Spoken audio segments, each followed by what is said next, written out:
అది విజయనగర సామ్రాజ్యం. ఆ సామ్రాజ్యాన్ని శ్రీకృష్ణదేవరాయలు పరిపాలిస్తున్నారు. ఒకప్పుడు శ్రీకృష్ణదేవరాయలకి ఒక వింత కోరిక కలిగింది. గాల్లో తేలే ఒక అద్భుతమైన భవనం కావాలని ఆయన అనుకున్నాడు. అతను రాజసభలో అందరికీ ఒక ఆజ్ఞ ఇచ్చాడు. ఎలాగైనా గాల్లో తేలే భవనం నిర్మించాలి అని చెప్పాడు. అక్కడ ఉన్న మంత్రులు, పండితులు అందరూ అది అసాధ్యమని తెలుసు, కానీ ఎవ్వరూ రాజుకు ఎదురు మాట్లాడలేదు. అప్పుడు తెలివైన తెనాలి రామకృష్ణ ముందుకు వచ్చి, మహారాజా, నేను ఆ భవనం కడతాను, కానీ నాకు కొంత సమయం మరియు 1,00,000 రూకలు కావాలి అని అన్నాడు. రాజు సంతోషంగా ఒప్పుకున్నాడు. తెనాలి రామకృష్ణ అక్కడి నుంచి వెళ్ళిపోయాడు.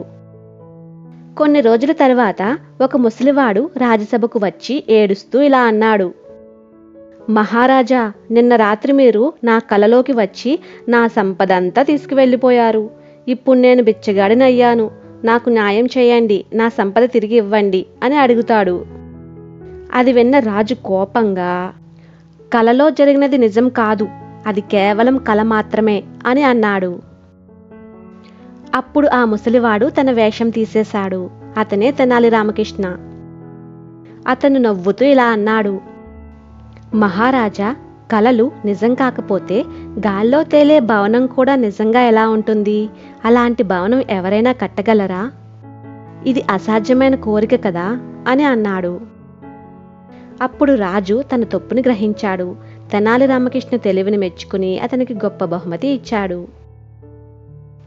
అసాధ్యమైన కోరికలు కోరకూడదు, రియాలిటీని అర్థం చేసుకుని ఆలోచించాలి. ఈ చిన్న కథ మీకు నచ్చినట్లయితే విజ్జి చిట్టి కథల ఛానల్ని సబ్స్క్రైబ్ చేసుకోండి.